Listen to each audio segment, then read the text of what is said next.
말씀이 저절로 기억나면 좋은데 이 말씀이 자꾸 잘 잊어버려지는 게 문제인데, 그래서 잊어버리지 않도록 삼가할지어다라고 나와 있잖아요. 이게 중요한 거예요. 안 잊으려고 노력하는 것, 잊지 않으려고 노력하기를 요청합니다. 왜 잊어지는가 하면, 잊어지는 첫 번째 이유는 12절입니다. 배부름이에요. 배부르고 아름다운 집에 거하게 되면, 배부르면 그 다음에 딴 생각이 이제 그 생각이 안 나는 겁니다. 두 번째, 13절 말씀에 보면, 소, 양이 번성하고 은금이 증식되고 소유가 풍부해지면, 자, 12절에는 배부르고 등 따뜻하고, 뭐 우리나라 표현에 그런 말 있죠? 13절에는 재산이 많아지면, 그러니까 재산이 점점 많아지면 그 돈을 관리하고 돈을 어떻게 증식을 더 시킬까, 이 생각에 빠져서 그 다음 게 생각이 안 나는 거예요. 그래서 14절에 말한 대로 마음이 교만하여서 여호와를 잊어버릴까 염려한다.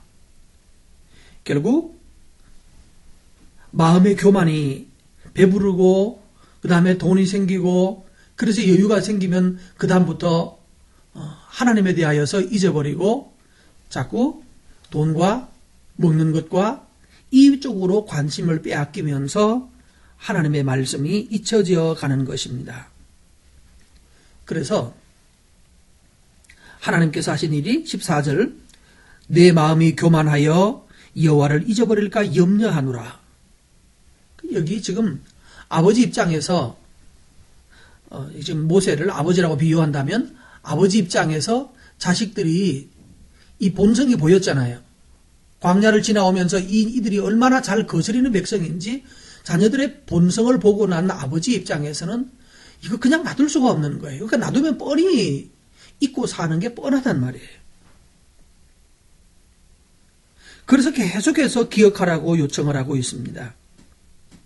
하나님께서 14절에서는 애굽에 종 차리하고 있을 때 이끌어냈다. 그 다음에 15절에 인도해서 그 광대하고 위험한 광야에서 거기에서 하나님께서 여러 가지 불뱀과 전갈을 막아주셨고 물이 없는 간주한 땅을 지나가게 하셨고 등등에 대해서 16절 내 조상이 알지 못하던 만나를 너에게 주어서 먹게 했다. 그래서 이는 다 너희를 낮추시며 너희를 시험하사.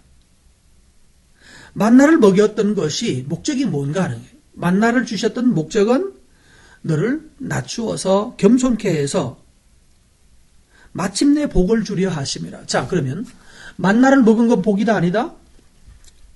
지금 성경은 만나를 주신 것을 복이라고 말하지 않죠? 하나님은 만나 자체가 복이라고 말하지 않습니다. 만나는 경험이에요. 하나님께서 이렇게 우리에게 복 주시는구나. 이렇게 우리에게 만나를 주시는구나. 아무것도 없는 가운데서도 하나님이 이렇게 우리에게 주실 수 있는 거구나. 하나님이 말씀하시면 되는 거구나. 라고 하는 것을 배우고 알게 되고, 그래서 하나님이 너를 낮추신다. 그래서 마침내 복을 준다는 말은 결국 뒤로 붙는 거예요. 복은 그럼 뭐죠? 만나를 먹는 것이 복이 아니라 만나 이후에 약속의 땅에 들어가는 것이 복이죠. 약속의 땅에서 은혜를 누리는, 그 다음 가나안의 복이 있는 것이고, 우리의 오늘 현대 사람들, 우리에게는 우리도 그 다음 복이 있는 거예요. 이 시대에 우리는 지금 먹고 배부르고 여유 있고 돈 있고 등등 해서 하나님을 잊어버리고 사는 시대에 지금 우리가 현장 속에 살고 있지만, 그러나 하나님께서는 지금 이 자체를 복이라고 말하지 않습니다. 이거보다 더 큰 복이 있다는 거예요. 더 큰 은혜가 있는데 우리에게 가나안은 장차받을 하나님 나라입니다. 하나님 나라가 우리에게 지금 또 준비되고 열려 있어요. 이 땅에 살다가 그냥 하나님 나라를 누리지 못하고 산다면 그건 허망한 삶이 되는 것입니다. 마침내 너에게 복을 주려 하심이었다라고 만나를 먹인 이유는 하나님께서 그 다음 절에 말하는 대로 17절 그러나 너가 마음에 이르기를 나의 능력과 내 손의 힘으로 내가 이걸 이루었다라고 내가 재물을 얻었어 라고 말하지 말라는 거예요. 18절에는 재물을 얻은 것은 무엇이었다?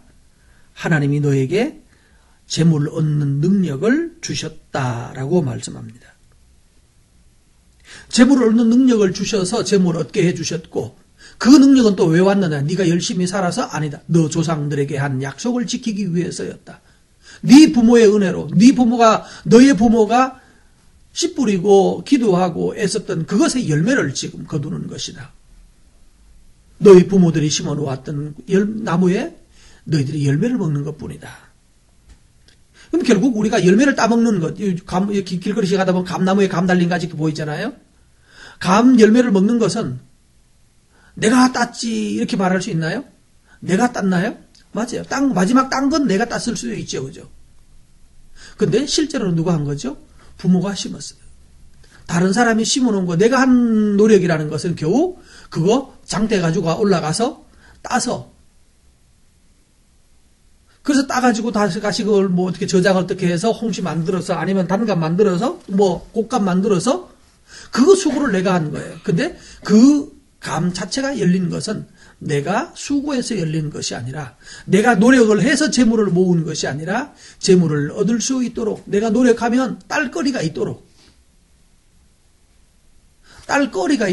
딸감이 있도록 내 부모가 또 윗 어른들이 누군가가 나무를 심었고 그래서 내가 노력해서 딴 것이 맺혀진 겁니다. 19절 말씀, 그래서 우리가 교만하지 말아야 되는데 내가 땄다고 이건 내가 함이야. 내가 땄지 뭐 너가 이렇게 나간다면 하나님도 답답해 하실 것입니다. 19절 말씀, 내가 만일 내 하나님 여호와를 잊어버리고 다른 신을 따라 섬기면 결국 너는 반드시 멸망할 것이다. 너희 앞에서 멸망당했던 이 여러 부족들이 멸망한 것처럼 너희가 멸망할 것이다. 여호와의 소리를 청종치 아니한다. 그렇습니다. 하나님의 말씀이 우리 삶에 없으면 지금 사과를 따고 지금 감을 땄다 할지라도 그것이 내게 복이 되지 않습니다. 사과를 따서 내 것이 된 것이 아니라 사과가 있어서 감이 있어서 그것이 바로 내 것이 된 것이죠. 그러므로 11절에 다시 돌아가서 뭐 하지 말라? 이거 잊어버리지 않도록 삼가해라. 가만히 있으면 저절로 잊어버리니까 내게 주어진 은혜를 기억하고 하나님께서 나를 16절에 말했던 대로 시험하고 낮추시고 겸손케 하고 그래서 우리가 내 자신이 몇 점인지 어느 정도 수준인지 알게 하시고 그래서 마침내 복을 주시려고 합니다. 하나님 나라를 주시려고 합니다. 지금 따먹을 감이 있다고 그것만 가지고 교만하다가는 더 큰 것은 놓쳐버립니다. 겸손하게 하나님의 은혜를 누리고 살아가게 되시기를 바랍니다. 기도합시다.